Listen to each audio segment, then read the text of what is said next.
work at Agile Learning Labs, which is a company I started 15 years ago. And I spend most of my time working with organizations that are adopting Scrum or evolving and improving their Scrum-related practices. So that's this guy. That's who I am. And if you're really curious, you can find a longer bio at agilelearninglabs.com.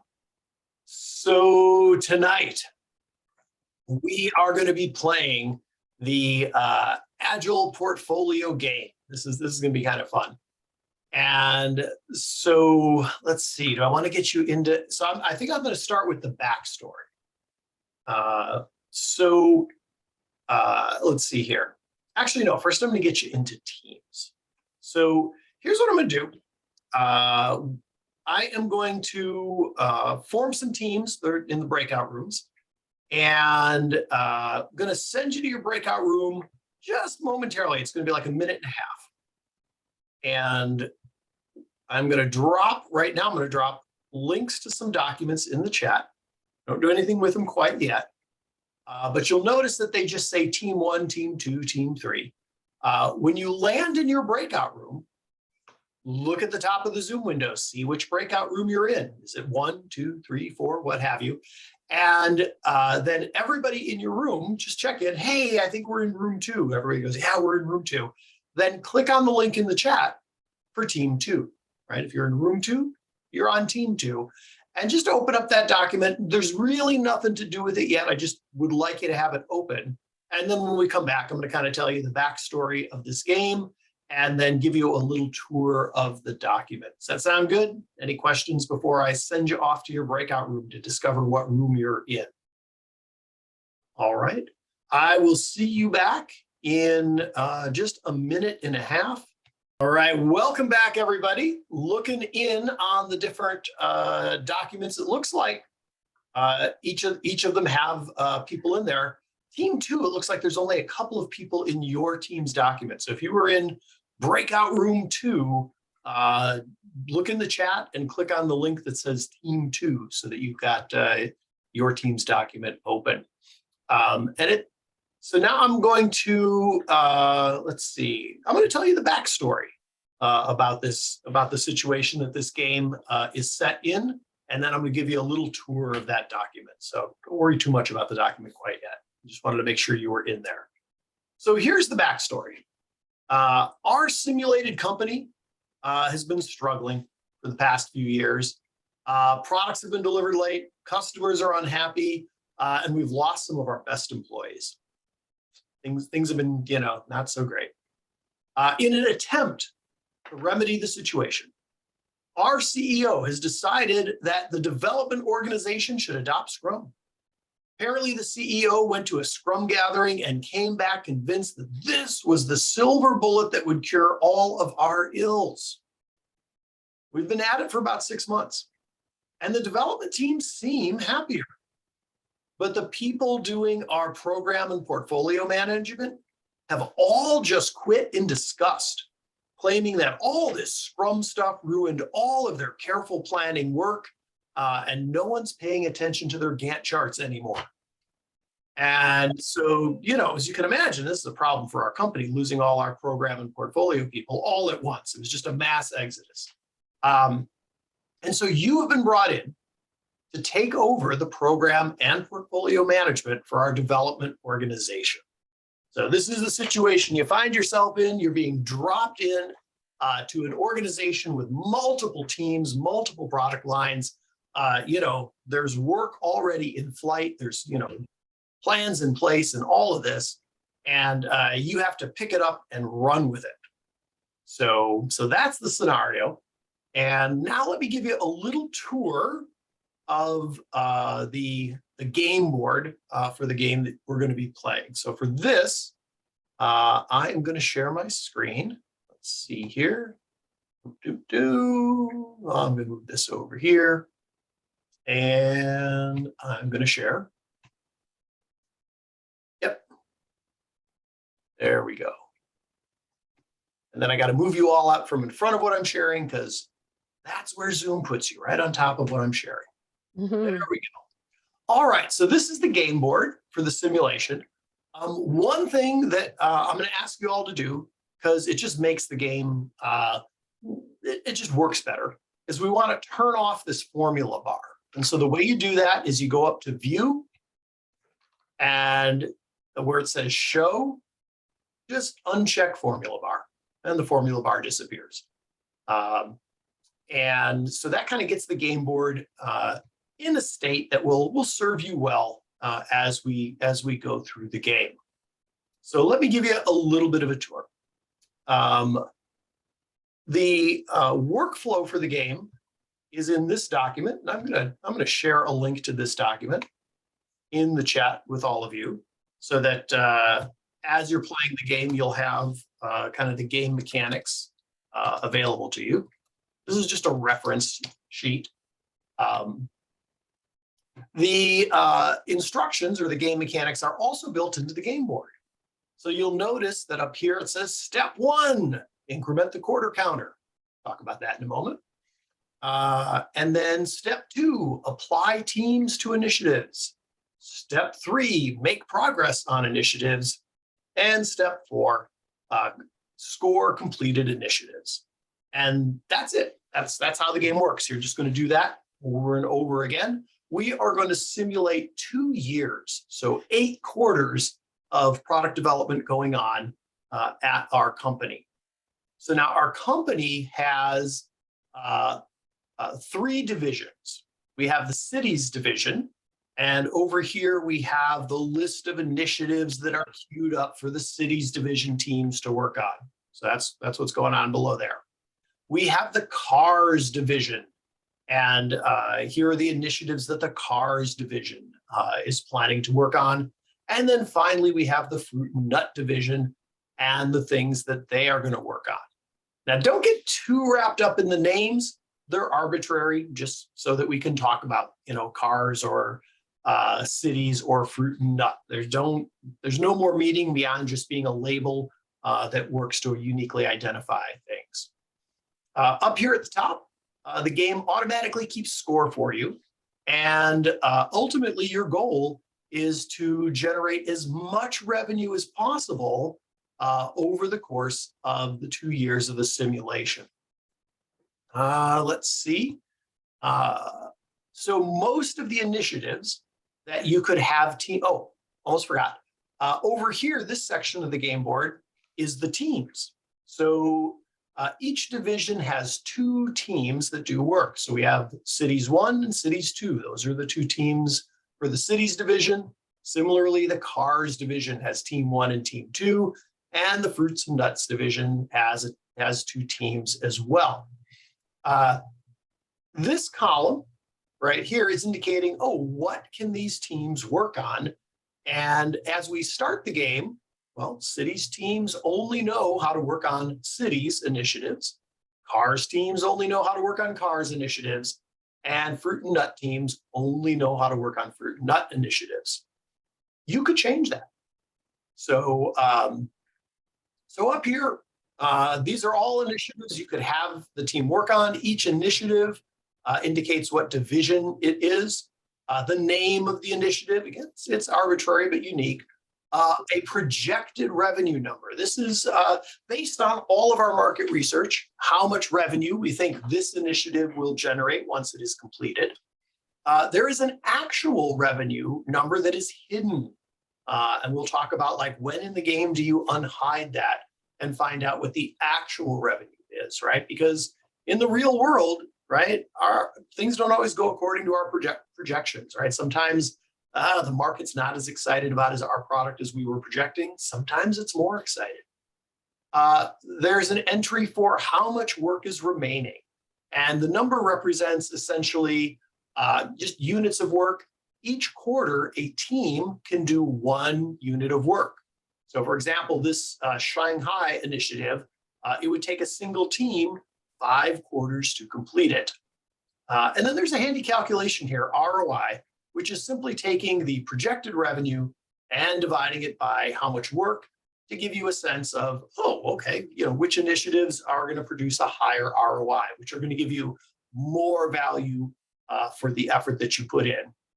And then last but not least, each initiative, when it is completed, allows you to reveal the actual value for some other initiative.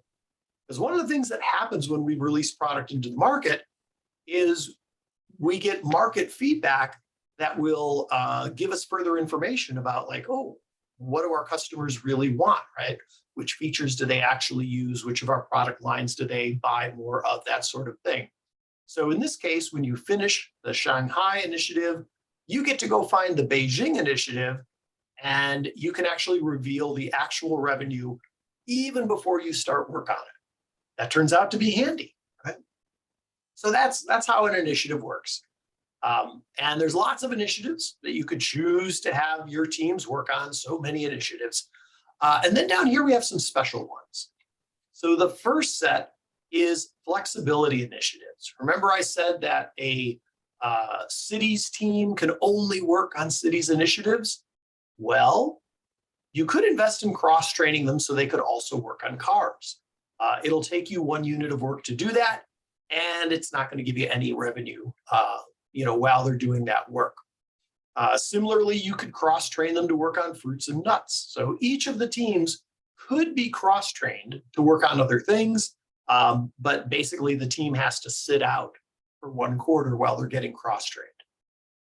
There are also market research initiatives so that you could do 1 unit of work and reveal the actual revenue for, in this case, any 2 cities or any 2 cars or any 2 fruit and nuts.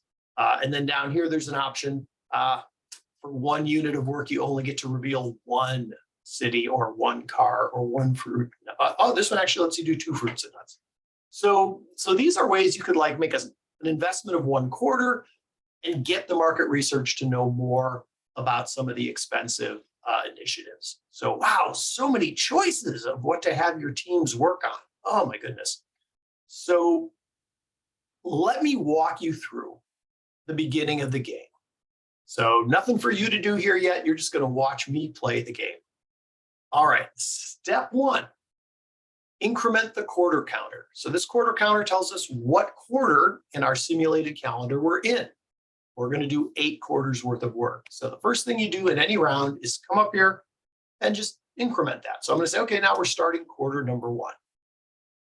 Step 2, apply teams to initiatives. All right, I'm going to come over here and I'm going to have the cities 1 team work on Shanghai. The way I'll do that is I'll just copy Shanghai and paste it over here.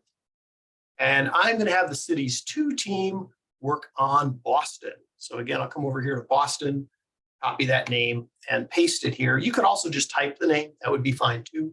I like copy and paste. I'm lazy. The cars, the first car team, I'm going to have it work on the Corvette. I like Corvettes. Corvettes are cool. And then I'm going to have the second cars team work on LTD. How many people remember LTDs? Anybody remember Ford LTD? Anybody? A couple of us. All right. And then finally, I'm going to have both of the fruit and nut teams work on cherry plum. So it is possible to have multiple teams working on a single initiative. You cannot have a single team working on multiple initiatives, but you could have multiple teams working on a single initiative. So for the first quarter of the game, I'm going to have both of the fruit and nut teams work on that cherry plum initiative. Okay, so I've done step 2. I've applied teams to initiatives. Every team has something to work on this quarter. Step 3, make progress on initiatives. So for this, we get to decrement the remaining work on each initiative we're working on. So I've got a team working on Shanghai. So I'll come over here to Shanghai, and instead of 5 units of work remaining, now there's only 4. And notice the ROI changed. I also am going to work on Boston. So that goes from 5 units of work required down to 4. I'm going to do a unit of work on the Corvette. So it'll go from 3 to 2 work remaining. I'm going to do a unit of work on the LTD. It goes from 2 units of work to 1. I'm going to have the first fruit and nut team work on cherry plum. It goes from 2 to 1. And then I'm going to have the second fruit and nut team work on cherry plum. It goes from 1 to 0. And notice that the projected ROI changes to done, right? To tell you, hey, this one's done. And then finally, we score completed initiatives. And here's how that works. We get to reveal the actual revenue. So click in that hidden cell, come up to the fill color tool. Looks like this, kind of paint bucket that's being poured out. Click on it and click reset. And I find out that the actual revenue for the cherry plum was only $8,000. So it was less than we were hoping for. And so to score the initiative, I'm going to copy its name, cherry plum, paste it down here where the completed initiatives go. So we completed cherry plum. We completed it in the first quarter. Just look at the quarter counter. It'll tell you, hey, what quarter is it when that item's done? What is the actual revenue? So in this case, it is $8,000. So I will paste that in here. And then you'll notice that the realized revenue gets calculated for you, because once an initiative is completed, it will generate revenue in every subsequent quarter, right? Hey, we released that product to the market and now it's generating revenue every quarter. You'll also notice that the total revenue score now shows $56,000. And so that's it. That's the game. Now, as I mentioned, the game mechanics document that I dropped the link in the chat to, and I'll drop it one more time just in case folks just joined us. It walks you through these 4 steps with a little bit more detail so that, if you're like, wait, how do we score initiatives? Oh, just have a look in the game mechanics document and it will, you're right. Thank you, William.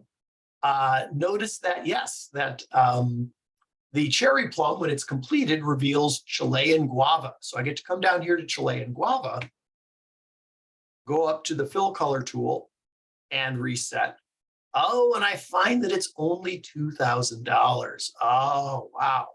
And if you want, optionally, you can take that number and paste it up here because it'll then give you the correct projected ROI because, we now know what that's going to be. So if I paste that there, oh yeah, the ROI on Chilean guava, actually not nearly as good as we were thinking it was going to be.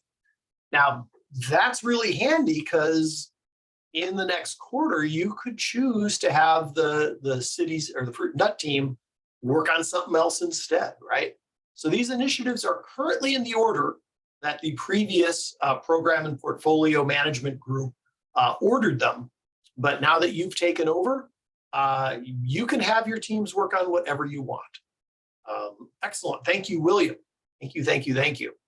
All right, this is probably a good time to pause and ask for questions. So you could either type a question in the chat or raise your virtual hand, or probably even just unmute and ask your question.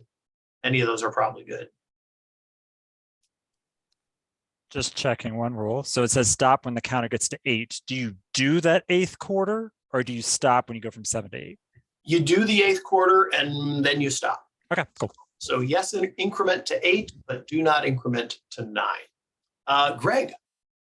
Yeah, I'm just noticing for my team 4, that maybe the spreadsheet needs to be reset. I'm not sure. No, hopefully not. So each of your teams, your spreadsheet should actually match mine at this point.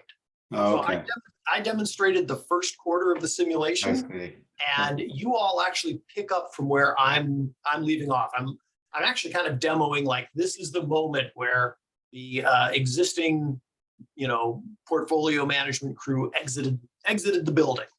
And so this is where you get to jump in and pick up the ball and run with it. Good question. Alex.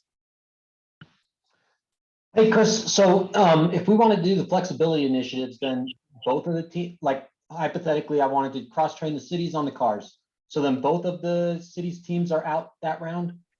No, just whichever one you cross-train. And once you cross-train a single team, then you can change this. Like if I did cross-train cities on, oh, actually, wait, let me yeah, no, you're right. Actually, that does do both of them. You can have one city's team do that cross-training work, and it'll affect both. So once you do that initiative, then you can just manually type in here, oh, now they can work on cities and cars. Just so you remember, right? That, oh yeah, I could give these teams either cities work or cars work. Yeah, and you only have to do that initiative once. So you could pick either of the cities team to do it, and then both cities teams get the benefit from it. Yeah, good question. Cool, thank you. So what I would love to do is share each team's game board and invite each team to kind of just talk a little bit about the strategy that they took, how it worked out, and then, if they were going to play the game a second time, what would they do differently? So I'm going to go ahead and share my view into the world here. And so team one, total revenue by the end, 803,000. Team one, tell us about your approach. What was your strategy? Don't forget to unmute before you start sharing. We decided to spend some time early on doing some market research and cross-training, and just focused all the teams on doing that the first round. And then mostly we just kind of started blindly going after things that looked like they might be good, and pick some of the ones that had some good revenues when they'd been revealed. But it seemed like we did pretty well. Yeah, nice. So a big investment up front in flexibility, and it looks like also market research, right? Like doing things to the actual revenues. Right, exactly. And that paid off toward the end when we were trying to figure out how to allocate resources. Gave us a lot more flexibility in who we were going to put where toward the end. Nice. All right. Give it up for team one, $803,000. Nicely done. Let's see. Team two. Oh my goodness, 1.36 essentially.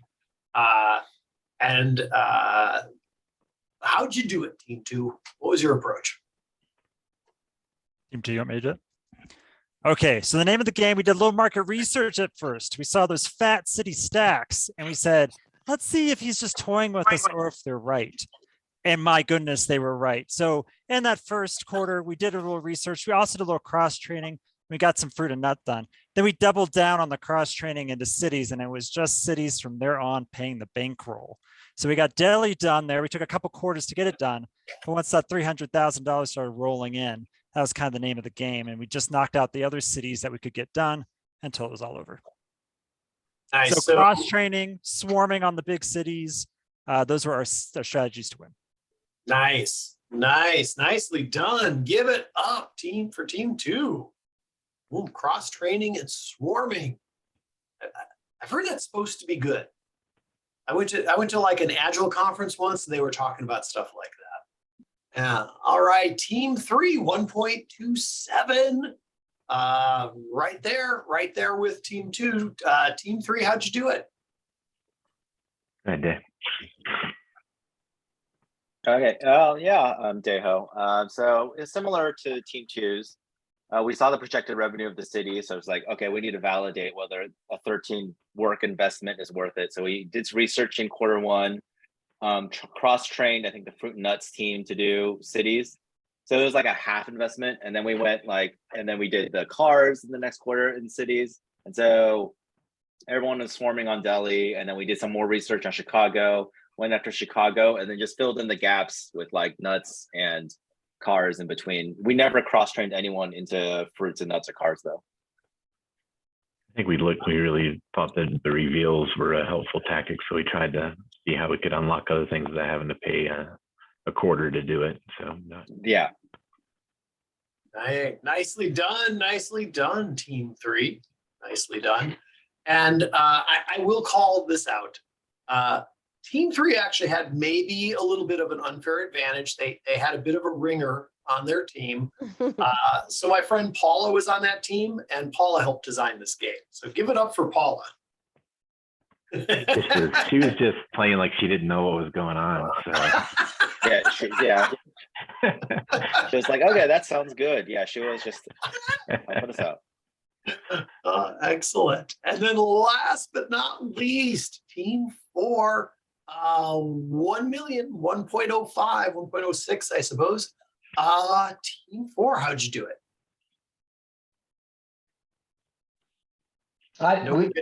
Similar strategy to others. We started off wanting to validate cities and then did cross training towards the cities and started just chipping away at those. But we also threw some little side ones at the cars. But for my takeaway from watching the other groups who just went all in on cities was maybe we should have gone all in on cities and not gone on the cars, since I see now there's more revenue derived from the all-in swarming versus the kind of the approach that we took. Nice. Give it up for Team 4. Give it up for Team 4. Well done. And so now, Team 4 has already kind of started this kind of thread of discussion. What would you do differently? So you've been through this once, and this is just a question open to anyone. You could raise your hand. There's actually not that many of us. You could unmute and just start talking.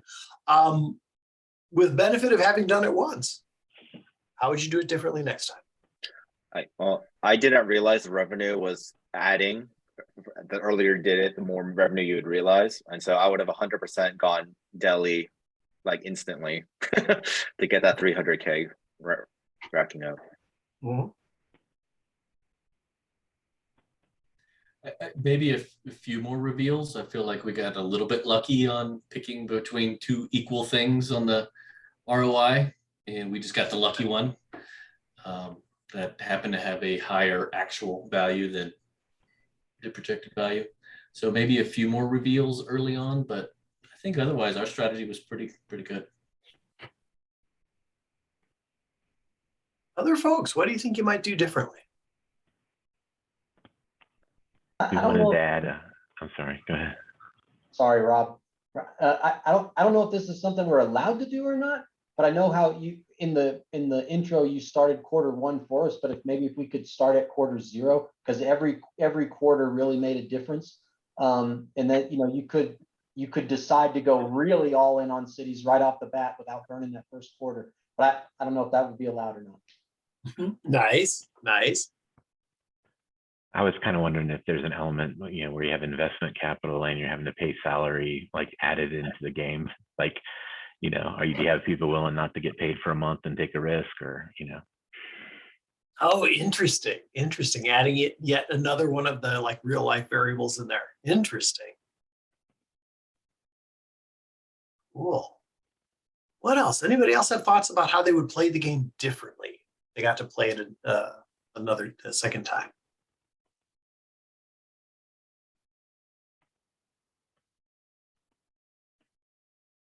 Cool. All right. So here's the next question. What are the analogies to real life? Like, how would you advise somebody who is like thinking about, program and portfolio management and how to deal with it in, a real company based on your experience in the game? Where do you think there are parallels? I think a lot of times people get siloed on their, the three verticals that you can't look across where you normally is your home base. And so you often are all trying to do your best just for what you can see versus what the collective could possibly go after. Yeah, there is an awful lot of local optimization that I see in organizations, and a lot of resistance to moving away from that, right? How many people have ever heard like, oh no, we can't have this person or this team work on that thing because that's outside their area of specialty? Anyone like, yeah. And so you end up with this local optimization. It's like, okay, yeah, that team or that person is, being very productive locally because they're working at the stuff they're really good at. But if you zoom out, right, to the company level and the strategic level, it's like, how much are they moving the needle on like strategic initiatives? Right? Maybe we'd be better served having them like moving slower on something that's more important. What else? What else would you take away from this? Go ahead, Julie. Sorry. I'm always struck when I facilitate games like this with people who would never in a million years think to collaborate across the aisle. When the stakes are low, they automatically do it. There's no skin in the game, right? In the game, literally. And I'd like to be able to point that out in us, like when we're dealing with millions sometimes of dollars. It's very scary to make choices like that. Yeah, and one of the things that brings up for me is that in the game, your whole team really is like succeeding or failing together, right? At the end of the day, it's like, what's the total revenue score for your team, right? That's the metric. In real life, each of these divisions would be different people trying to like drive their own careers. And so they're trying to make their little local fiefdom look really good because that's how they look good. That's how they're, it's the motivations out in the field at organizations very often aren't nearly as well aligned to the common good and the common whatever, the common strategic goals are as you can get in a game, right? Because in the game, none of you had individual agendas, right? None of you were trying to like outdo the other person on your own team, for your performance own career. management. What's that? There was no performance management. Yeah. Right. None of us had sales targets to meet. Right. Yeah. And, it's amazing how those things, again, lead to local optimizations in real life, right? Instead of optimizing globally for whatever the big win is for our organization, boy, all of those more local metrics lead to these local optimizations. Yeah. What else? What else would people take away from this back to their real life? Paula. I think another thing is that like while we were making some decisions, like there was some trade-offs and there was some negotiations of like, do we want to try this? Are we willing to take that risk? What are we, and that's something that we all also have to like navigate as we're through our day-to-day work, is which risks are we willing to take and just go for it sometimes. Yeah. And actually making trade-off decisions. As simple and basic as that sounds, out there in the field, people are really resistant to that. I actually, right before this session, had a kind of a pre-training coaching call with a leader at an organization that's brought us in to like do training for their teams. And this leader was showing me like, oh, here's our big program roadmap. And, here's the program milestones. And then all the team level and departmental milestones that have to be hit by these dates in order for the.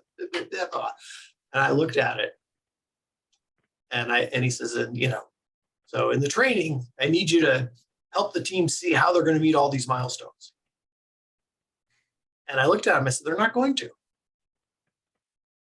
Looked back at me and I said, did all those milestones, did that come from bringing the goals to the team and getting estimates from the team? And then it's like, well, no, the teams have to figure out how they're going to meet the goals. They're probably not going to, And so we started having talks about like, how can you make it safe for the teams to give you real data early about how much of what you would like them to do they think they're going to be able to do, right? Because if it's not safe to say, no, we're not gonna be able to do all that, well, they're not gonna say that. They're gonna say, oh, of course, great, we'll find a way. And then you won't know until like the 11th hour that these things aren't gonna happen. And by that point, right, you don't have any options, right? As the leader in that situation, it's like, oh, out of options, can't make trade-off decisions. So yeah, I like how in a game, people do, right? They're like, okay, no one's going to lose their job here. Let's talk about the trade-off decisions and make good decisions together. What else? I also thought that we had a pretty interesting conversation on Team 2 on after a reveal. We had already sunk a little bit of cost into Chicago, and after a reveal of, I don't know, another card, we thought, oh, do we still go with that, or we just abandon Chicago and move to the other? We stayed with Chicago, but we were ready to abandon something that we had already started in order to chase something else.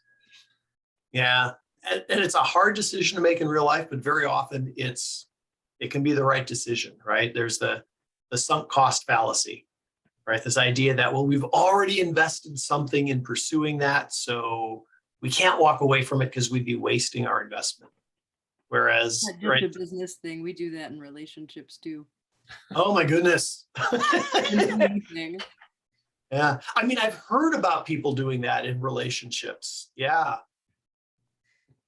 That was one of the aspects I thought was if there was a way to make it where that was incentivized. So like the idea of incrementally finding out if you're going on the right path. Mm-hmm.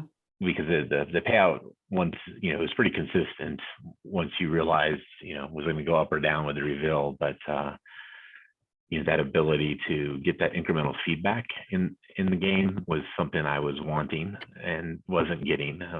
So the ability Almost to make like, more decisions based on the feedback, not just based on, happy pass. The game is working based on a formula. Like a monkey came into it somewhere along there, and you have to pay attention to the feedback to know you're now chasing the wrong city and it's going to hurt you. I like it. This is the second Post-it note I've taken to improve the game. So thank you. I think similar to the local versus global optimizations is I hate so many companies are focused quarter to quarter, and the game was designed to focus on the long run, not just the quarter. So like we made some calculations based on, how soon we could get something done for the overall dollar amount that it would give. And all too often in real life, you're like, well, if I spend that time here for the next month at the cost of the long run, I'll hit my quarter results. Shareholders will be happy at the next shareholder meeting. But then, 2 years down the road, that was the dumb decision. But it's always the short-term decision that wins out. Yeah, and it's a cognitive bias, right? And I forget exactly what the name of that bias is, but basically we tend to vastly over value short-term gain or pain, and vastly undervalue longer-term gain or pain. Yeah, it's real. What else? What else might you take away and be able to apply back in the work you're doing? Where are the analogies? Well, I don't know if it's an analogy, but like maybe a facilitation technique, which leads to a question, which is, are we allowed to use this? You know what? If you wanted to use this, I would not be bummed about it. My one request would be attribution. Absolutely. Yeah. So the links to, let me go grab them again. So the game board starting with Team 5 didn't get used. So here come the links again. And so what you might want to do is make a copy. Is you could either copy it into your own Google Drive or go up to the file menu and choose download and download it as a, it could be a Excel format or an open document format. And the whole thing will work that way too. Thank you.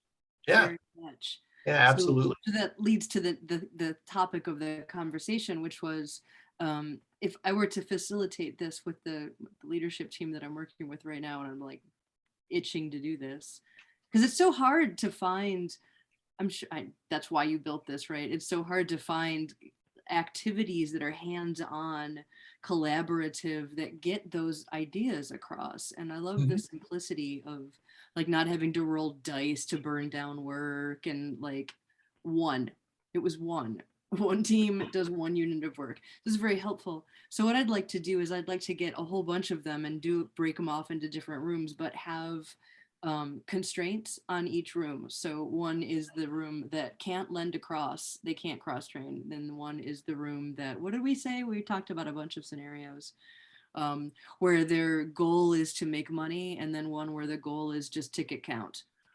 And we'll see how much money you make, right? And then, so it will make it easier in that short window of like just 7 units, quarters, is that what it is? 7 quarters, right? It really isn't enough time with so much complexity to make clear relationships between this action and this outcome. So that would be a way, like when you processed it afterwards, that they could tell each other, well, we chose this strategy, and then you can see the impact of not being able to collaborate. I love it. I love it. And I'd love to like be a fly on the wall for that. And just, yeah, that's fantastic.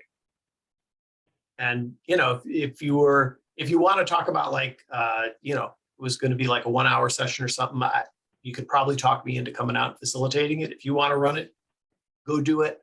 But yeah, super cool. Would be so cool. I'm totally going to reach out to you about that. All right. And for purposes of reaching out, let me just drop my email address in the chat. Yay. There you go.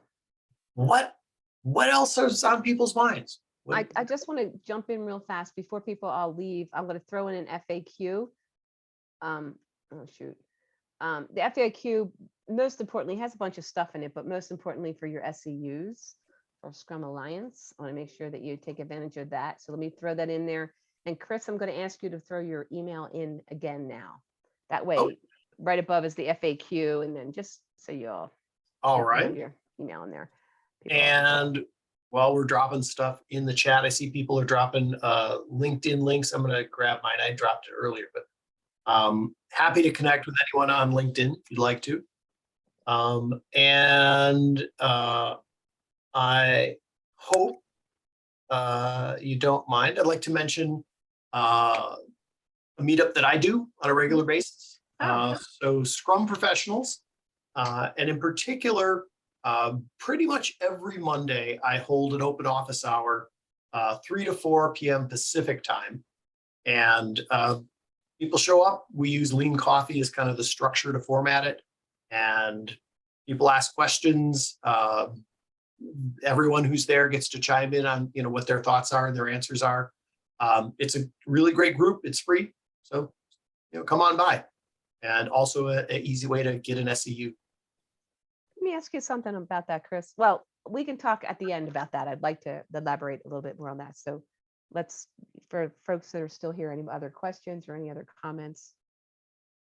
Ooh, and Julie, thanks for the link to the other meetup group. That's super cool. Yeah, I am the host of the Agile Charlottesville, as in Charlottesville, Virginia meetup. And I've been very lax about it this year, as I joined a new company and all of my energy has been there. But I do have an event coming up next week where we have 2 spectacular Agile coaches who are coming to just do an Ask Me Anything session, and may lead us through an example of coaching or mentoring. So there's going to be lots of fun. Super cool. Time. Super cool. I can post this. This is why I was going to ask Chris to get a little bit more information, but I'd be more than happy to post your meetup, Julie, on my meetup. Can I do the same for you? Both? Sure. But yeah, that would be great, because love this community. And just, it'd be great to share some, excellent information and excellent opportunities. So yeah. Okay. That sounds good. I know. I'll make sure that I love it. Yep. So what else? What else is on anybody's mind? A question, a thought, just anything. What do you got? I had a question. Will the recording be shared? I missed the description before you got into the rules of the game, like the setup. Yep. Was there any important context in the beginning that I missed or can review? I'm going to jump in here and just say that this is recorded. And see, I went through my notes so fast. I kept thinking I must be missing something. I was really excited to see Chris's presentation. So I think I skipped right through this, most of what I was supposed to say. One of them was that this is recorded in Agile. It'll be on the Agile Denver YouTube site. If you look for Agile Denver North on the Agile Denver YouTube, you're not going to see Agile. Everything's under Agile Denver. So you'll have to look under the description of that basically that, Chris and the name of the meetup, the title. So, but yes, it'll all be there. So I'm doing the same thing. I was just saying our co-host isn't here, and she and I are going to watch this and do this together. So I've already downloaded my stuff and I'm ready to go. So yes, feel free. Very cool. And I would have to say that it's not going to be there. Usually she does it at the end of the month. So I would say by the end of June, it'll be there. And also in the chat, I'm going to put one more time the game mechanics. And I just added in that document the backstory that I used to set the game up. So, before I start the game, I tell this little backstory to kind of set the stage. So I added that down at the bottom of the mechanics. So it's there for you. Thank you. Thank you. And then also, I'm very interested in doing this with my team. So that's one more question. Like, what are some of the key takeaways you hope to convey for people doing this activity? So the aspects of real life that I'm always hoping that people will take away from this are the importance of limiting work in progress, right? So that whole swarm on the most important stuff approach, it's a winning strategy. Absolutely. Also the concept of doing work to gain information, right? Very often we are like, oh, we have all these deliverables, let's just go ahead down and ship stuff.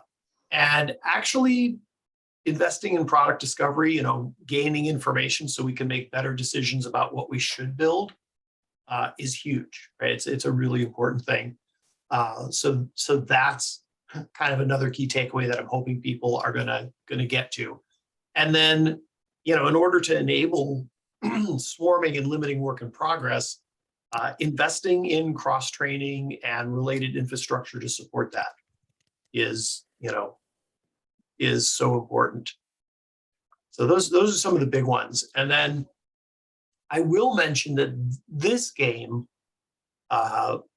was derived from a more elaborate simulation that I do, and I haven't converted that one to online yet. It's an in-person simulation. It's a half-day, kind of program and portfolio management situation. And one of the things that I simplified to make this be something that could run in an hour is I took out dependencies. In real life, it turns out dependencies, like cross-team dependencies, are way more evil than anybody thinks. And people already think they're pretty evil. And so structuring teams in such a way that you are eliminating cross-team dependencies makes a huge difference at, when you're at scale. So this game doesn't have that particular takeaway, but when I get to do the larger sim, that's the other big takeaway. That's super helpful. Thank you so much. Hey, thanks, Rob. In facilitating, if we were to start with the blank document, you walked us through the quarter one. Mm-hmm. Is there did you just do that at random, or is there a set? So, there's a particular quarter one that I walk through. And if you start with, one of the blank documents we've got here, it's pretty easy to walk it backwards, right? Because you're seeing it at the end of quarter one. So those 8 initiatives, actually 7, because there's one that 2 teams are working on. Those 7 initiatives are the ones that I start with, right? So if you just walk it back, one notch, right? Take those out of work in progress. That gives you essentially the quarter 0 starting point. Perfect. Thank you.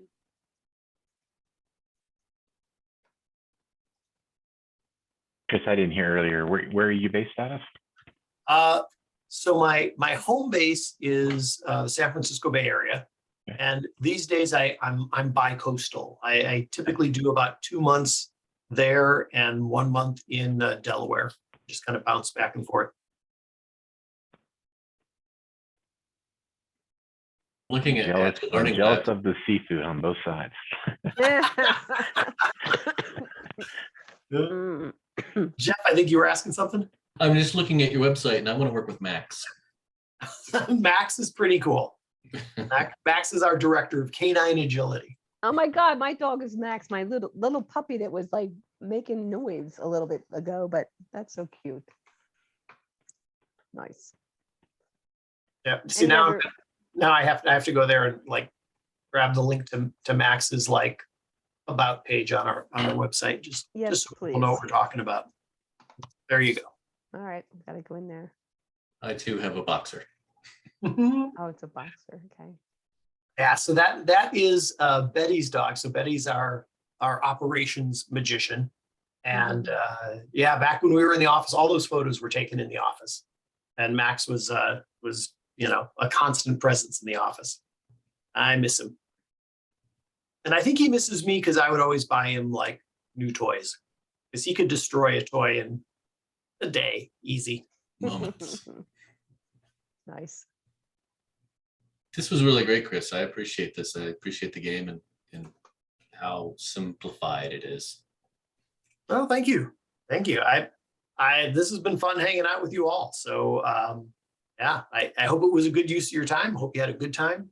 And if you do use the game, let me know and let me know how it goes. I would be really interested to hear. And yeah, if you'd like me to come facilitate it, reach out. And if my schedule allows it, I'm happy to do that. That's cool. Thank you. Appreciate it. Hey. Chris, this has been so awesome. Thank you so much. I'm so glad I reached out and you were willing to come and share your time with us. So I really, really appreciate that.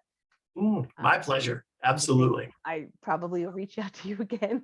This has Oh, been yeah. like way too much fun. So really appreciate it. Yeah, happy to do it. I love doing this sort of stuff at meetups. One of our company's core values is the importance and value of community. And so I like to invest time and energy in, building and strengthening and supporting the Agile community. It's been awesome for me over the years. And so, I like to pay it back, I suppose. Plus, I just enjoy it. Nice. Well, if there's anything I can do for you or Agile Denver North or Agile Denver, please think about that and let me know. You have my email, et cetera. If there's any way I can pay you back, if you will. It's not a pay forward, like anything that I could do to use my time in appreciation, if you will. Like one speaker I just was talking to said, I'll speak for you, Trisha Broadbrick, I think it was. And she's like, yeah, I'd be more than happy to join you. She said, but I also asked that if I pick somebody, will you let them be a speaker at your meetup?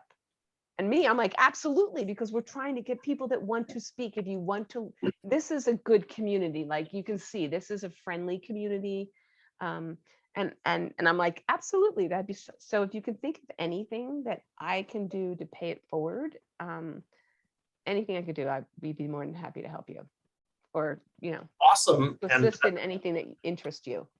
And I love Trisha. We've had her at our meetup. We actually have her coming up again. When is she going to be? August 4th. She's speaking at our meetup. Nice. And if you're looking for good people, we've had some amazing people in our evening presentations. So there's the link to the past events. Okay. And that's great. Not a dud in the bunch. So Nice. scroll through, and if any of those look cool, reach out to the presenter. And if you have trouble finding their contact information, reach out to me. I'll put you in touch with them. I appreciate that. Yeah. I appreciate that. Yeah. Thank you. We had this But- one person did an amazing presentation on coaching lenses. Who was that presenter? Paula, do you remember who that was? I do. It was me. Oh, that's right. It Oh was my you. God. Guess what, Paula? Woohoo. Yeah, Yeah, I was saying, how can I pay it for? And and Chris instead turns it around and gives me more, which is wonderful. But Paula, can I reach out to you? That's Absolutely. okay. Oh my gosh, this is so exciting. Let me put my email in here. Please do. That'd be fun. I guess I have to put my glasses on again. Thank you. I appreciate that. There you go. And I also reached out to connect with you on LinkedIn already. So sweet. I so appreciate that. Can I get back to my original? How can I help you? It's really giving me more. If I think of anything, I absolutely will reach out. Absolutely. Right. And yeah, I'm gonna be. Yeah, it's fun. I was like, I won't be in Newark, but so funny. I might be in Rehoboth Beach in the middle of July, but I think you'll be back in CA. So. But anyhow, but thank you. I guess I should, it's 8 o'clock. We probably should wrap it up. Does anybody else have any other questions or? I don't have a question, but this is my version of lingering after the talk is over, waiting. Ooh, I love lingering. But you get to hear the conversation I'm going to have. I want Chris to know what an impact you had on my life more than 10 years ago. Oh, Really do tell. Yeah. I was at an Agile coach camp. And it was my first Agile coach camp, which totally blew my mind because of course. And I was not a brand new Scrum Master, but I was a couple of years into it. And I was still very much in like the dogma, you know, like very dedicated to the dogma. Agile is the truth and the light and the way, right? Which made me an evangelist, which is offensive. And I had a team that really didn't know much about Agile at all. And I was imposing my religion on them and they were pushing back and I didn't understand. We learn through suffering. I understand so much better now. But at the time I was very frustrated and I don't remember why we were talking about it. I don't remember what your topic was. I don't remember, but I remember that you took the time to tell me a story about what happened in your life and it stuck with me. And it was not the only thing that made there was a lot of shifts in that week period but they were all related to each other. And that was the first one that changed everything forever. Wow. So what I said to you was that I was afraid that if I let them change anything about Scrum, that they would throw it out the window. And you told me that you had a team where they said that and you said, okay.